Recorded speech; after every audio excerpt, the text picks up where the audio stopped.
교회는 어느 시대나 또 어느 곳에나 각기 다른 사람들이 모이는 곳입니다. 특히 교회는 죄인들의 모임이지 의인들의 모임이 아닙니다. 그러므로 교회는 늘 분열, 그리고 다툼, 또 시기나 질투가 끊이지 않는 곳이기도 합니다. 우리가 이것을 인정해야 되는 거예요. 우선 저와 목자들이 서로 달라요. 목자와 목자들이 또 서로 다릅니다. 그 목장 안에서 서로도 다릅니다. 그뿐 아니라 믿음의 수준도 다릅니다. 믿음의 색깔도 다릅니다. 어떤 사람은 뜨겁게 부르짖어 기도하는 것을 선호하는가 하면 어떤 사람은 그것을 시끄럽다 말하고 조용히 침묵으로 기도하는 것을 선호하는 사람도 있는 것입니다. 어떤 사람은 손을 걷어붙이고 열심으로 봉사하는 사람이 있는가 하면 어떤 사람은 낯을 가리니까 조용히 뒤에서 끊임없이 중보하는 스타일의 신앙을 가진 사람도 있습니다. 처음 교회를 다니는 사람이 있는가 하면 모태신앙자도 있는 것입니다. 보수적인 신앙을 가진 사람이 있는가 하면 굉장히 진보적인 신앙을 가진 사람도 있는 것입니다. 그렇기 때문에 큰 교회냐 작은 교회냐 상관없이 어느 시대 어느 교회나 마찬가지로 다 이렇게 다양한 사람들이 모여 있게 되는 거예요. 옆에 앉아있는 사람만 하더라도 나랑 얼마나 다릅니까? 같이 한 입을 듣고 사는 부부지간에도 얼마나 다릅니까? 근데 남이야 오죽하겠냐 말이에요. 2000년 전 로마 교회도 결코 다르지 않았습니다. 특히 그들은 지금 제가 말씀드린 것처럼 그들의 어떤 신앙 색깔과 스타일이나 성격뿐 아니라 종교적인 어떤 절기를 따지는 것 또는 음식을 먹는 것 이런 것까지 달랐기 때문에 서로 굉장히 분열이 심하게 일어날 가능성이 높았습니다. 예를 들어 이런 거죠. 그 로마 교회는 크게 두 분류의 사람들이 모여 있었습니다. 하나는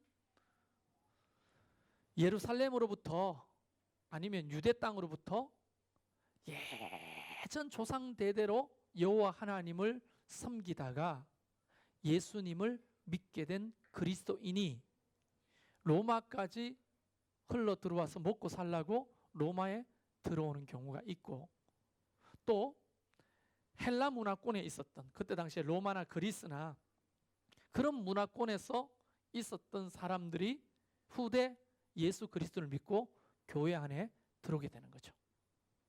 그러면 다양하지만 크게 두 분류로 나누면 로마 교회는 유대인 출신의 그리스도인과 헬라인 출신의 그리스도인이 함께 교회를 이루고 있었다는 거예요.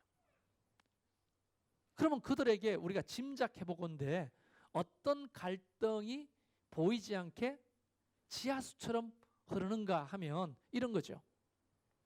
같이 밥을 먹는데 한 목장 안에 유대인 그리스도인도 있고 헬라인 그리스도인도 있어요. 밥을 먹는데 목자가 맛있는 밥을 했어요. 근데 거기에 이제 돼지고기, 소고기부터 시작해가지고 뭐 맛있는 추어탕까지 끓여가지고 막 대접을 하는 거예요. 얼마나 좋아요. 이렇게 먹으면 좋겠죠, 목장 모임에. 돼지고기, 소고기, 추어탕까지 막 끓여가지고. 야, 얼마나 맛있겠어요. 그런데 헬라파 유대인들은, 헬라파 그리스도인들은 너무 맛있게 잘 먹는 거야. 그런데 얼굴을 보자 하니 인상 자체가 유대인 그리스도인이 좋지가 않는 거예요. 그래서 목자가 묻는 겁니다. 왜 밥맛이 없어요? 입맛이 없는 거예요? 아니라고. 밥을 많이 먹고 와서 그렇다고. 이게 한두 번이 아닌 거예요, 이런 일이. 알고 봤더니 유대인들은 돼지고기 먹어요, 안 먹어요? 율법에 먹지 말라고 하는 건 절대로 안 먹는 거예요. 그리고 추어탕, 장어고기 이런 거 먹어요, 안 먹어요? 비늘 없는 음식은 어릴 적부터 먹어본 적도 없고 그거는 그냥 안 먹는 정도가 아니라 부정한 음식인 거예요. 그러나 헬라파 그리스도인들은 못 먹는 게 어디 있어요? 없어서 못 먹지. 다 먹는단 말이에요. 그뿐 아니라 그 로마의 신전에서 드려진 수많은 제사 음식들이 시장으로 흘러 들어와서 판매가 되고 있었어요. 유대인 그리스도인은 아니 우상 앞에 올렸던 제물을 어떻게 사가지고 먹을 수 있냐. 근데 헬라파 그리스도인은 뭐가 문제냐. 얼마나 저렴하게 나오는데 이 영양식이다. 먹어야 된다. 이렇게 하면서 싸우는 거예요.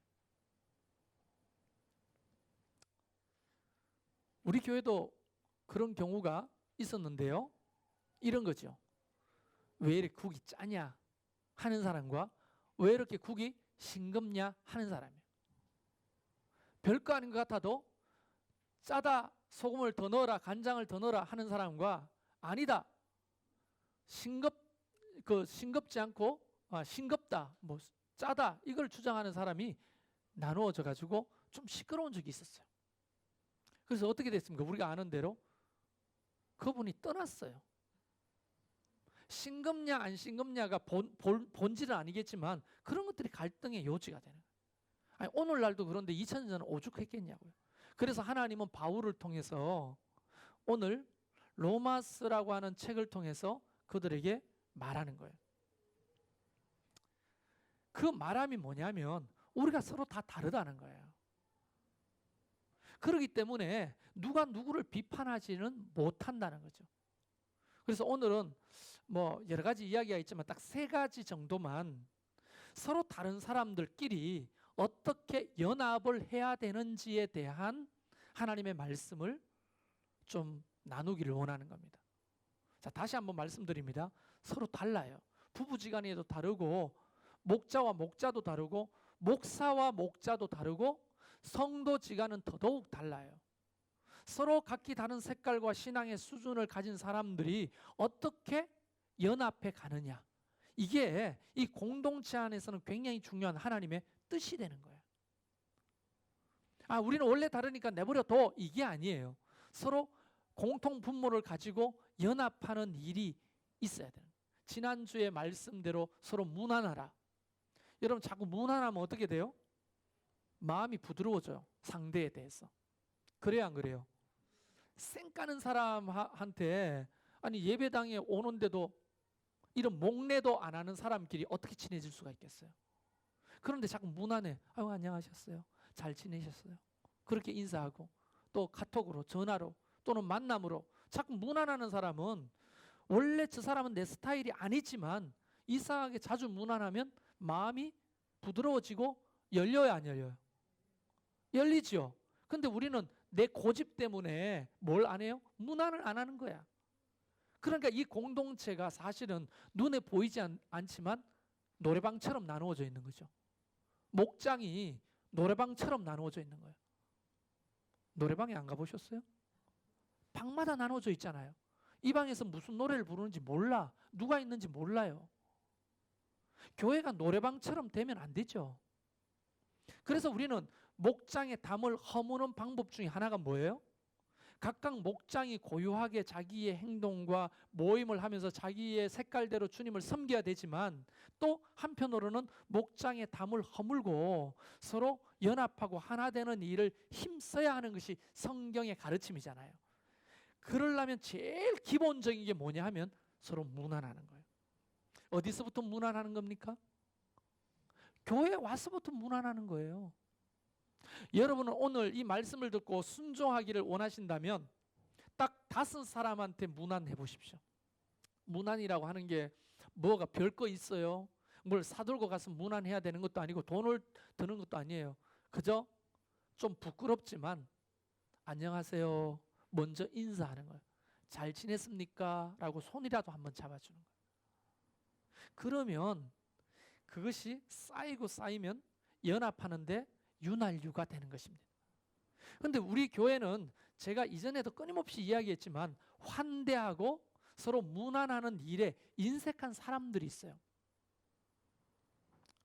자, 저는 어른 행세를 하려고 하는 게 절대 아닙니다. 그리고 우리 샬롬 실버 우리 목장의 목원들도 우리 교회에서는 연세가 가장 많은 분들이지만 어른 행세를 하시는 분은 제가 볼 때 아무도 없어요. 어른 대접해달라 하시는 분도 없어요. 그러면 우리 젊은 사람들은 우선 우리가 한국 땅에 태어났으니 어르신들을 공경하는 것은 성경을 떠나서도 마땅한 겁니까? 아닙니까? 아니, 묻는 거예요. 마땅해요, 안 해요? 당연히 마땅한 거죠. 그러면 여러분이 어르신들, 우리 한 가족으로 어르신들 보면 씩 이렇게 돌리면 어떻게 되는 거예요?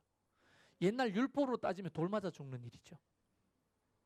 공자의 제자라면 여러분은 출교당하는 거예요. 장유 유수 몰라요? 그 어르신들 보면 안녕하세요, 잘 지내셨습니까? 몸은 건강하세요? 이렇게 한번 물어봐 드리는 것이 문안이 되는 거예요. 그러면 우리 어르신들은 어떻게 해요? 뒷짐을 지고 이럴 사람 아무도 없으시잖아요. 뭐 김유기 장로님이 그러십니까? 우리 교회 제일 큰 누님이신 정수희 집사님이 그러십니까? 아무도 어른 대접 받으려고 하시는 분 없는데 이분들 예 그러면서 먼저 젊은이들이 다가와 주는 것에 대해서 마음을 열고 그래요, 잘 지내셨어요. 사실 이름은 몰라. 우리 어르신들이 여러분의 이름은 몰라요. 얼굴은 면은 있는데 우리 교인인지 아닌지도 잘 모르는 사람이 있어. 그러나 자꾸만 무단해주고 인사해주면 이제 우리 식구구나 하는 것을 알게 되고, 그렇지 않아요? 이런 것들을 통해서 담을 허물고 연합하는 일에 힘쓰자 하는 것이 지난주 말씀이라는 거예요. 이게. 거기에 대해서 여러분이 순종하시기를 바랍니다.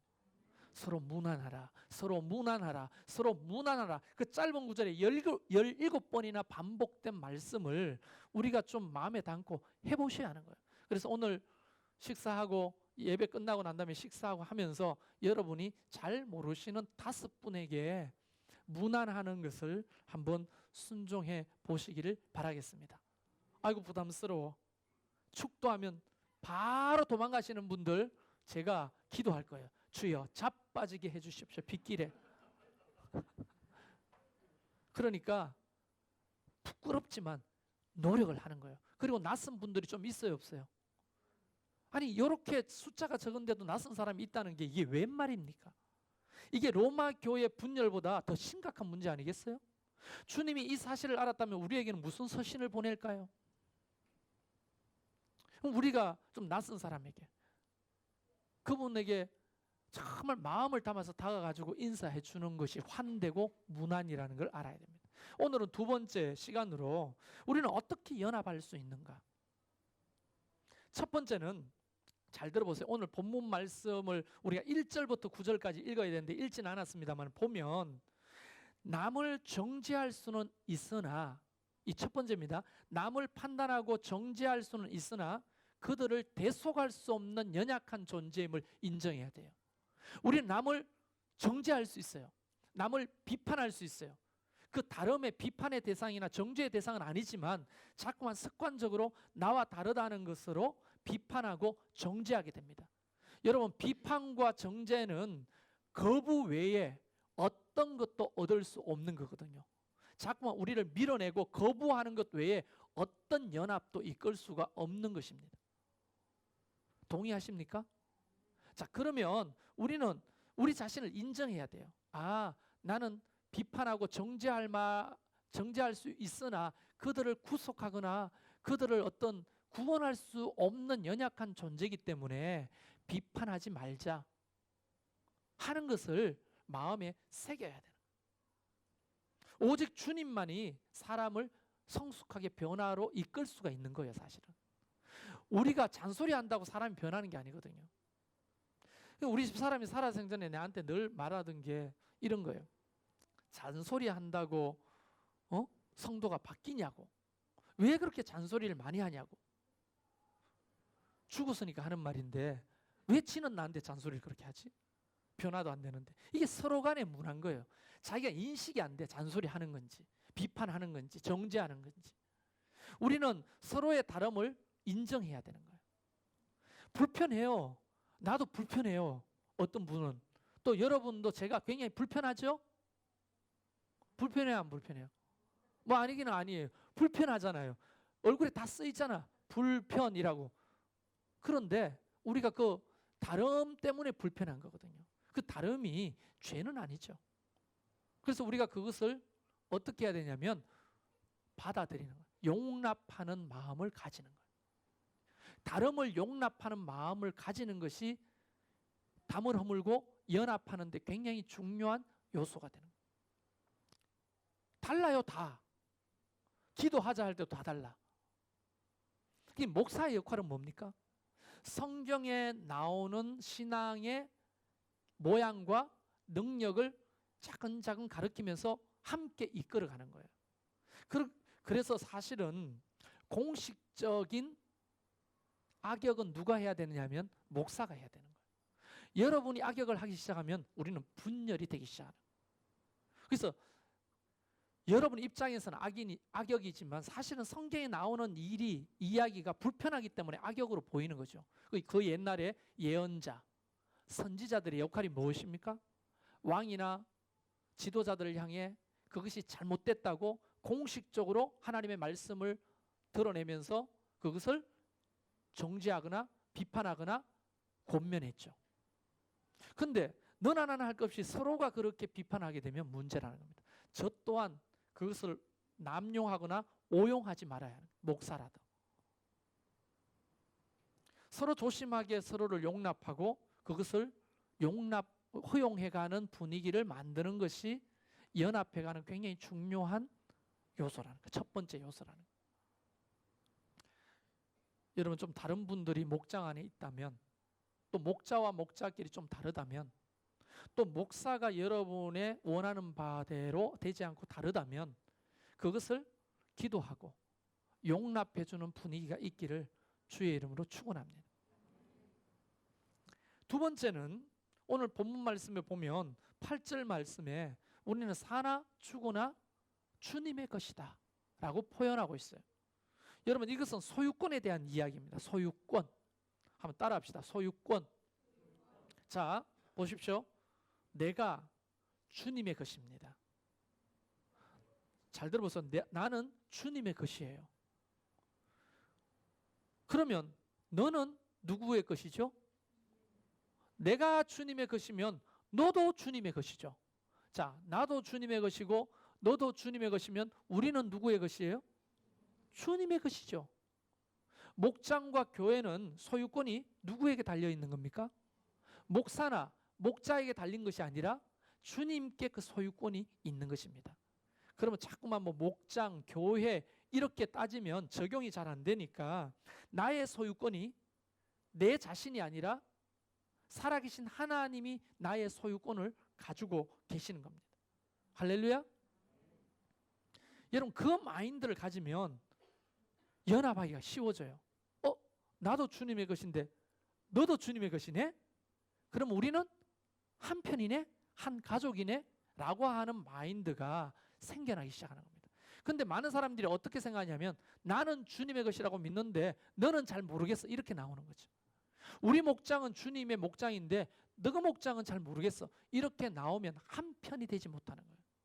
주님 편이 되지 못하는 거예요. 한 공동체가 되지 못하는 겁니다. 그러면 보세요. 아직 미약한 믿음을 가진 사람들이나 성숙한 믿음을 가진 사람들이 다 소유권은 누구한테 있는 거예요? 네, 주님께 있는 것입니다. 자, 여러분 그 엔터테인먼트 회사에 보면요, 지금 아주 잘 나가는 사람들이 있어요. 예를 들어서 방시혁 씨가 하고 있는 BTS, 여러분 BTS 아셔요? 어르신들? 아시네요. 방탄소년단. 우리 서현수 성도님이 아주 세련되셨습니다. 방탄소년단. 여러분 방탄소년단은 세계적인 이제 그룹이에요. 범접할 수가 없어. 누군가가 댓글에다가 방탄소년단 누군가를 욕하면 했다. 그러면 나는 거의 죽어요. 그만큼 팬들이 수억 명이 이릅니다. 그런데 그 방시혁 씨가 하는 그 회사에 제가 듣기로는, 정확한 건 아니에요. 듣기로는 연습생들만 250명이 넘는데요. 그러니까 지금 한 번도 TV에 나오보지도 않은 어린 아이들로부터 또 BTS 같은 세계적인 그룹의 가수들까지 다양한 그룹이 다 그 회사의 소유권을 가지고 있는 거예요. 계약상.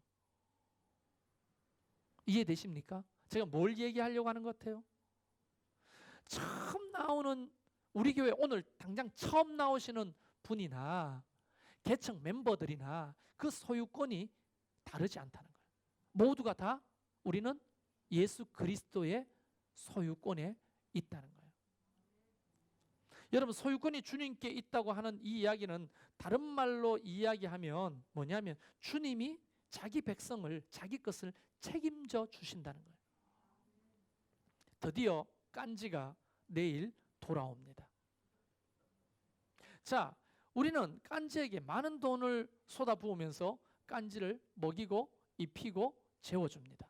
그리고 내일 그렇게 비싼 돈을 들였으니 저 한 대 내다 놓을 수가 없기 때문에 일단 우리 집으로 모시고 갑니다.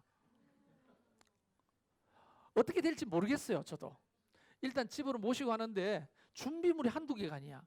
이불도 사줘야 되고 밥그릇도 사줘야 되고 또 장난감도 사줘야 되고 목줄도 사야 되고 뭐 사료도 사야 되고 살 게 많아. 내가 왜 이러고 있는 거죠? 그 깐지의 소유권이 우리에게 있기 때문이에요. 나는 지나가는 개나 길 고양이에게 이런 돈을 사용하지 않습니다. 나는 내 소유인 깐지, 이 깐지를 위해서 수백만 원의 돈을 쏟아붓는 거예요. 왜? 소유권이 우리에게 있기 때문이에요. 하물며 동물에 대해서도 사람이 소유권을 가지면 그렇게 애정을 쏟고 물질을 쏟아붓는데 하물며 살아계신 하나님의 것이 왜 하나님이 책임져 주지 않겠냐는 거예요. 내 소유가 내 것이다. 아니, 나는 소유권이 하나님께 아니고 나는 내 것이 내 것이다. 또 나는 내 것이다. 모든 것이 다 내 것이다 하는 사람에게는 하나님이 그 소유권을 막 강제로 소유권을 인정하라고 말하지 않죠. 왜냐하면 기독교는 근본적으로 고백의 종교이기 때문입니다. 자발적으로 고백하기를 하나님 기다리시는 거예요. 그래서 렘브란트의 그 목자가 문을 두들기는 그 그림을 보면 문고리가 밖에 없는 거예요. 주님이 열고 들어갈 수 있으나 주님은 그저 놓고 할 뿐인 거죠. 여는 거는 누가 열어요? 안에 있는 사람이. 마음의 문을 열고 안 열고는 안에 있는 사람이 여는 거예요. 우리는 고백의 종교이기 때문에 내 소유권이 또 내 자신이 주님의 소유입니다 라고 하는 고백해 주기를 하나님이 원하시는 거지, 강제로 야 넌 내 거야, 네 마음대로 하면 안 돼 하고 우리를 강압적으로 소유권을 요구하지 않으신다는 거예요. 주님은 인격이기 때문에. 그래서 많은 사람들이 그 주님의 기다림에도 불구하고 자신과 자신의 소유의 소유권을 자기 거라고 주장하고 살기 때문에 주님이 그 자기 소유된 백성들을 책임지려고 해도 책임질 수가 없는 것입니다. 그래서 구약 성경을 읽어보면 출애굽을 한 이스라엘 백성들에게 하나님이 약속한 게, 이것을 지키면 너는 내 백성이 되고 나는 너의 하나님이 될 것이다. 이게 계약이거든요. 계약. 그런데 이스라엘 백성들이 그 소유권을 하나님께 두지 않고 자꾸만 자기에게 두니까 자기 멋대로 사는 거예요. 그러니까 하나님이 그 이스라엘 백성들을 이끌 수가 없는 거예요. 그럼 맨날 주변 민족의 노략거리가 되는 거죠. 근데 그걸 나중에 노략거리가 되면 하나님을 원망하게 되는 거죠. 사실은 누워서 침 뱉기 아닙니까? 누가 침을 뱉었어요? 자기가 자기 얼굴에 침 뱉은 거잖아요. 자기가 하나님을 떠나서 이리에 밥이 되고 시험에 들고 내가 하나님을 떠남으로 하나님의 소유권에서 자꾸 벗어남으로 내가 환난을 겪게 되는 거예요. 그런데 하나님을 자꾸만 원망하게 되는 거죠. 우리의 소유권이 하나님께 있다. 그러면 나의 소유권도 하나님께 있으니 당신의 소유권도 하나님께 있군요. 비록 나랑 색깔이 다르고 수준이 달라도 당신도 하나님의 것이군요. 그러면 우리는 한 편이에요, 아니에요? 한 편이에요. 한 가족이 되는 거예요. 한 지체가 되고 한 몸이 되는 거예요. 아, 당신은 요 손가락이에요? 저는 발가락인데요? 어디 붙어 있어요? 아, 이 몸에 붙어 있어요. 그럼 우리는 한 몸이네요? 이거라는 거예요, 이게. 손가락과 발가락은 가장 먼 곳에 있는 지체 아닙니까? 그런데 우리가 어느 몸에 붙어 있는지를 고백하게 되면 하나가 되는 거예요. 왜 손가락이냐? 왜 발가락이냐? 비판할 수가 없는 거예요. 한편인데. 여러분 발가락에 때가 꼬질꼬질 끼어 있는데 이 손가락이 막 웃겨. 발가락이 더러워. 냄새가 나. 때가 꼬질꼬질. 나처럼 이렇게 깨끗해봐. 이렇게 말한다면 어떻게 표현해야 돼요, 이거를? 누가 더러운 거예요? 몸이 더러운 거죠. 몸이 더럽다는 것은 발만 더러운 게 아니라 이 손가락도 더러운 거예요. 손가락이 씻어줘야 발이 깨끗하지. 발로 발을 씻나? 옛날에 우리 아버지는 그렇게 씻으시더라만도. 발로 발을 씻어요? 손이 발을 씻어줘야죠. 한 몸이기 때문에 그런 거예요. 우리는 다 그런 소유권이 하나님께 달렸고 우리 한 몸에 붙어있는 지체라는 것을 인정하시길 바랍니다. 잘 이름도 모르겠는 누구 자제인지도 모르는 저 중고등학교 아이들이나 연세 드신 우리 정수희 집사님이나 우리는 다 하나인 겁니다. 이해되세요? 여기 앞에 있는 이 청년을 아세요? 현우라고 하는 청년인데 남의 교인처럼 보이잖아요. 낯설죠? 그런 사람 많을 거예요. 현우도 마찬가지입니다. 여러분이 낯설 거예요, 많이. 그래 안 그래? 그렇지? 네가 문안을 안 해서 그런 거야. 근데 얘만 문안을 안 한 것이 아니라 우리 모두가 이 현우라고 하는 형제에 대해서 문안을 하지 않았잖아요. 그렇죠? 우리는 한 지체고 소유권이 하나님께 있는데 이걸 꼭 기억하시라는 거예요. 세 번째, 마지막입니다. 우리 삶의 목적이 주님을 위하여야 우리는 하나가 되는 거예요. 주님을 위해. 그게 굉장히 중요한 공통 분모가 되는 거예요. 이런 프로그램이 있습니다. 각기 다른 사람들이 모여서 이거 나중에 우리 교회도 뭐 수련회 때나 한번 해보고 싶어요. 자, 이렇게 많은 사람들이 생판 모르는 사람들이 모였어요. 그런데 서로 아는 사람이 서로 한 명도 없어. 그러면 이 프로그램에 서로 친해지게 하는 것이 굉장히 중요한 목표가 되겠죠? 그럼 어떻게 하느냐면 이런 겁니다. 자, 여자들만 앞으로 나오세요. 하니까 그 섞여 있는 사람들 중에서 여자들만 앞으로 나왔어요. 니도 여자였어? 나도 여잔데? 우리가 다 함께 여자구나. 예, 이걸로부터 시작하는 겁니다. 자, 이제 들어가세요. 자, 남자들 나오세요. 남자들 후루룩 나왔어요. 남자들이라고 하는 이 공통 분모가 별거 아니지만 안녕하세요. 당신 남자였어요? 나도 남자였는데 이러고 인사를 하게 됐습니다. 다 들어갔어요. 자, 키가 1m 80 이상만 나오세요. 하니까 키 큰 사람들이 우르르 나왔어요. 당신도 키 크네요. 나도 키 큰데 하면서 서로 공통 분모를 알게 됐어요. 자, 키가 160 이하 작은 분들만 나오세요 하니까 혼자만 작은 줄 알았는데 우르르 나오는 거야. 당신도 작네요. 나도 작은데. 그러면서 점점점 서로 하나가 되는 거예요. 그리고 나중에는 이런 것까지 나옵니다. 이혼한 사람들 나오세요. 쭈삣쭈삣 하다가 이혼한 사람들이 나왔어. 나만 그런 줄 알았는데 당신도 이혼했군요. 서로 공통분모가 생기기 시작하는 거예요. 자, 그러다가 동성애를 가진 분들 나오세요. 라고 이야기했는데 쭈삣쭈삣 하다가 몇 사람이 나오는 거예요. 그럼 몇 사람이 나오는데 안 나간 사람들이 전부 박수를 치는 그 용기에. 이 사람들 나온 사람들은 나만 동성연애자인 줄 알았는데 다른 사람이 있는 거야. 또 그걸 알게 됐어요. 그리고 자녀가 없는 사람 나오세요. 아직 결혼 안 한 사람 나오세요 하니까 우리는 공통 분모가 너무 많은 거야, 사람들이. 그 프로그램을 1시간 정도 다양한 질문을 통해서 확인하고 난 다음에 어떤 프로그램보다 서로를 알게 된 거예요. 키가 크고 키가 작은 사람들이 사귈 수 없을 것 같은데 알고 봤더니 다 돌싱들이야. 서로 공통분모가 있는 거예요. 이런 식으로 공통분모가 없는 사람이 없는 거야. 그걸 자꾸 확인해 주니까 생판 처음 만나는 사람들이 서로 하나가 되더라 하는 프로그램이에요. 우리도 해보고 싶어요. 자기가 잘생겼다고 하는 사람 앞으로 나오세요. 물론 나 혼자밖에 못 나오겠지만 서로 그렇게 공통분모를 맞춰가는 거예요. 그러나 이 교회 안에서 굉장히 중요한 공통분모가 뭔지 아십니까? 우리가 연합하기 위해서 공통분모는 어디로 가세요? 아, 나 저쪽으로 가는데요. 나도 저쪽으로 가는데요. 저기가 어디예요? 하나님의 영광을 위해서 사는 길이야. 아, 나도 하나님을 위해 사는데요. 당신도 하나님을 위해 살아요? 네, 나는 주님의 영광을 위해 살아요. 당신도 하나님의 영광을 위해 사세요? 그게 공통분모가 돼야 되는 거예요. 여러분은 뭐를 위해 사세요? 큰 집 살라고 삽니까? 많은 땅을 보유하기 위해서 사는 겁니까? 통장에 잔고를 많이 만들기 위해서 사는 겁니까? 아니면 여행을 막 마음대로 또 좋은 음식을 마음껏 먹기 위해서 사는 겁니까? 자식들한테 많은 유산을 물려주기 위해서 사는 겁니까? 도대체 여러분은 뭐 때문에 그렇게 열심히 삽니까? 우리 교회 안의 공통분모는 바로 사나 죽으나 우리는 주님의 영광을 위해서 살아야 되는 것이 공통분모예요. 수준과 상관없이, 색깔과 상관없이 우리는 다 목표가 하나님의 영광을 위해 살아야 돼요. 이 성경을 읽어보면 오늘 이런 겁니다.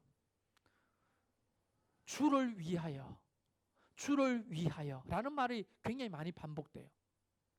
주를 위하여 사는 사람이 있는가 하면 나를 위하여, 자기를 위하여 사는 사람이 있을 거 아니에요. 우리 공통분모는 나를 위하여 사는 사람은 각기 자기를 위해 살기 때문에 연합할 수가 없어요. 그러나 주를 위하여 산다고 하면 주님은 한 분이시니까 나도 주님을 위해 사는데 너도 주님을 위해 사는 거야? 그러면서 우리는 공동체가 되어가고 연합해 갈 수 있는 힘이 생기는 거예요.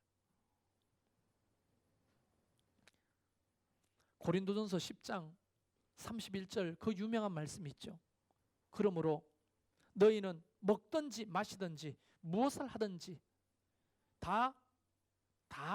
다라는 말이 다 하나님의 영광을 위하여 하라. 할렐루야. 우리는 지금 수요일마다 사도행전 7장 스데반의 설교를 공부하고 있는데요. 벌써 그 7장만 20주가 넘게 다루고 있어요. 그 스데반 설교를 보면 이런 겁니다.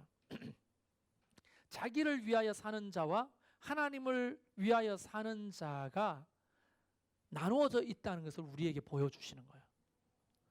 그때 당시에 종교 지도자들이 다 하나님의 영광을 위해서 사는 것처럼 보였으나 실제로는 자기의 영광을 위해서 사는 사람들이었다는 거예요.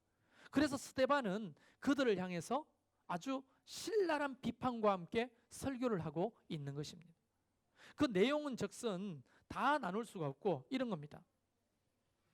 옛날에 모세 때 하나님이 모세에게 뭘 만들라고 했냐면 성막을 만들라고 했어요. 성막 아시죠? 그래서 성막을 만들었어요. 그 성막 안에는 뭘 보관하게 돼 있죠? 네, 언약궤 또는 정극궤라고 하는 하나님의 언약궤를 보관해요. 이 가장 거룩한 거예요. 하나님의 임재를 상징하는 거예요. 그 언약궤 안에는 아론의 상난 지팡이, 모세의 십계명의 돌판, 그리고 하늘에서 내려왔던 만나가 담겨있는 항아리가 그 정극궤 안에 있습니다. 이건 다 하나님의 임재의 상징이에요. 그런데 그 성막을 만들라고 해놓고 이 성막은 이동성을 강조했어요. 구름이 떠오르면 이스라엘 백성들이 그 성막을 전부 다 철거해서 접어요. 그리고 정극궤는 제사장들이 어깨에 메고 가는 거예요. 그러다가 저 멀리서 구름이 내려앉습니다. 그러면 거기에 하나님이 다시 성막을 치라 하는 줄 알고 성막을 치는 거예요. 그 구름이 떠오를 때까지 거기에 머무는 거예요. 그게 1개월이 될 수도 있고 1년이 될 수도 있어요. 그래서 이 성막은 이동하는 거예요. 계속. 그 말은 하나님이 한 군데 임재해 계시는 것이 아니라 어디요? 어디나 무소부재하시는 하나님임을 네가 어디를 가든지 나는 너와 함께 할 것이라고 하는 것을 성막을 통해 계시해 주시는 거예요. 믿습니까? 교회에만 함께 하시는 게 아니라 여러분이 삶 가운데, 여러분의 가정 가운데, 직장 가운데도 하나님이 함께 하신다는 것을 계시해 주시는 것이 바로 성막이에요. 그런데 솔로몬 시대에 그 정극궤를 붙박이 성전을 지어서 모시기로 결정을 했습니다.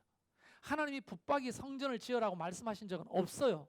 다윗이 그것을 요청했을 뿐이지, 하나님이 허락했을 뿐이고. 그런데 다윗은 짓지 못하고 솔로몬이 성전을 지었어요. 이 성전은 이동식입니까? 붙박이식입니까? 붙박이식이에요. 그래서 성전을 멋지게 지었는데, 이 성전을 짓는데 어마어마한 사람들이 동원됐어요. 벌목꾼만 3만 명, 벌목, 나무 베는 사람. 그것도 저기 그 레바논의 백향목을 베는데 3만 명이 투입됐어요. 채석이 깜짝 놀라요. 채석공이 8만 명. 돌 캐는 사람, 정말 멋진 그런 돌들, 대리석들 캐는 사람들이 8만 명. 공사 인부만 7만 명. 그것을 감독하는 사람만 3,300명. 총 인원 18만 3,300명이 7년 동안 지은 성전이 바로 예루살렘에 있는 솔로몬 성전입니다. 이게 어마어마하게 아름답고, 그 성전 자체가 보석 덩어리야. 그곳에 하나님의 그 정극궤를 모시고 하나님의 임재를 기대하는 거예요. 그런데 나중에 이게 어떻게 됩니까? 그곳을 통해서 벌어먹고 사는 사람들이 생기기 시작하는 거예요.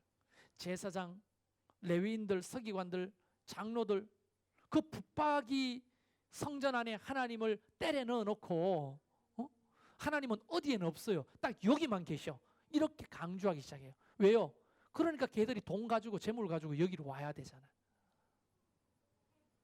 그러니까 그 엄청난 그 기득권이 생기면서 그걸로 벌어먹고 사는 사람이 수만 명에 달했다는 거예요. 제사장 뭐 하는 사람입니까? 하나님을 위해 사는 사람이에요. 레위인 뭐 하는 사람입니까? 하나님을 위해 사는 사람이잖아요. 그런데 도리어 하나님을 위해 사는 것이 아니라 자기의 배를 위해서 사는 거예요. 목구멍을 위해서 사는 사람으로 전락해버렸다는 거예요. 그러니까 그곳에 와가지고 예수님이 상을 뒤엎고 어디 강도의 소굴을 만드냐고 난리법석을 치니까 제사장부터 시작해서 종교인들이 저 인간 죽여야 되겠다 하고 십자가에 못 박아 죽어버린 겁니다. 다 자기의 밥그릇을 도전하는 예수 그리스도가 눈에 가시였던 거예요. 오늘날 정말 우리가 연합하기 위해서는 우리의 목표가 자기를 위해서 사는 자가 아니라 다 하나님의 영광을 위해서 사는 자가 있어야 연합할 수 있다는, 그게 공통 분모가 돼야 된다. 왜 여러분 돈을 버세요? 하나님의 영광을 위해서 돈을 버십시오. 여러분이 왜 건강해야 됩니까? 하나님의 영광을 위해서 건강하십시오. 여러분이 왜 행복하게 살아야 됩니까? 하나님의 영광을 위해서. 여러분이 어떤 기술을 취득하고 달란트를 가져야 될 이유가 뭡니까? 하나님의 영광을 위해서. 그럼 우리는 뭡니까? 우리가 하나님을 위해 살면 우리 인생은 뭡니까? 이렇게 말하시는 분들을 위해 제가 말씀드릴게요. 여러분 생각해 보세요. 이 세상 만물 중에 그렇게 만들어진 것은 그렇게 살라고 만들어진 거예요. 그렇게. 그래서 사실은 이 화분이나 이런 것들은 여기에서 있을 때 행복하지가 않아요. 자연 속에 있을 때 가장 행복하고 꽃다워지고 풀다워지는 거죠. 사실 우리 인간의 이기적인 것 때문에 얘들을 끊어와가지고 뽑아와가지고 여기 심어 놓은 거 아닙니까? 그래요, 안 그래요? 그렇잖아요. 우리 인간도 마찬가지예요. 우리는 하나님 안에서 하나님의 영광을 위해서 살 때 가장 행복하도록 창조되어져 있어요. 원리가. 여러분, 이 종이는 던지면 안 날아가는데 이 종이를 비행기로 접으면 날아갑니까? 안 날아갑니까? 왜 똑같은 종이인데 이건 안 날아가고 그거는 날아가죠? 아니 똑같은 종이잖아. 근데 이걸 던지면 날아가요? 안 날아가요? 이건 날아간다고 생각하는 게 아니라 떨어지는 거지. 근데 이거를 내가 이렇게 종이 비행기를 접어가지고 던지면 저 멀리까지 날아갈까요? 안 날아갈까요? 그러면 설교 시간에 한번 해볼까요? 날아가겠죠? 왜 날아가냐고, 똑같은 종인데. 날아가도록 만들어졌기 때문에 날아가는 거죠. 이렇게 단순한 거예요. 사람이 하나님의 영광을 위해서 살면요, 하나님이 자기 소유된 백성의 삶을 책임져 주시는 거예요.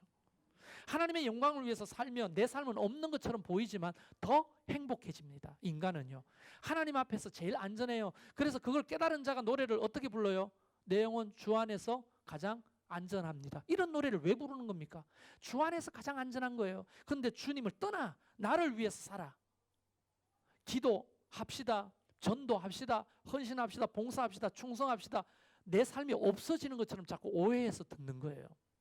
우리가 하나님을 영광을 위해서 모이기 시작하고 하나님의 영광을 위해서 기도하기 시작하고 하나님의 영광을 위해서 충성하게 되면요, 그만큼 행복한 삶이 없게 되는 거예요. 안 해봤기 때문에 그런 거예요. 안 해봤기 때문에.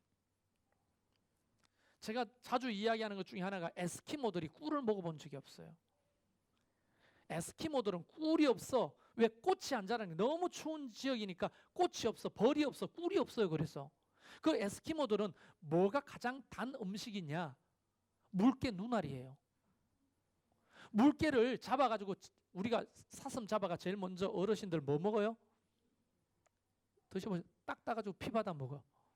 그렇죠? 그것처럼 그 사람들은 에스키모들은 딱 잡으면 어르신이 눈알부터 빼서 먹는데 그게 세상에서 제일 달다고 말해요. 나는 물개 눈알은 사실 안 먹어봤습니다. 그런데 꿀이 달까요? 그게 달까요? 그래서 선교사가 에스키모들한테 설교를 하는데 하나님의 말씀은 꿀송이보다 더 답니다 하는 거 할 때마다 뭐? 꿀송이보다 더 다? 어떻게 바꿔야 돼요? 번역을. 하나님의 말씀은 물개 눈알만큼 답니다. 이렇게 이제 바꿔야 되는 거예요. 그런데 사실 물개 눈알을 먹어봤는데 그 선교사가 겨우겨우 먹어봤는데 꿀이 다냐 물개 눈알이 다냐 하면 비교가 안 되는 거예요 이게. 그래서 안식년에 캐나다로 돌아와가지고 꿀을 한 병을 가가지고 가져갔어요.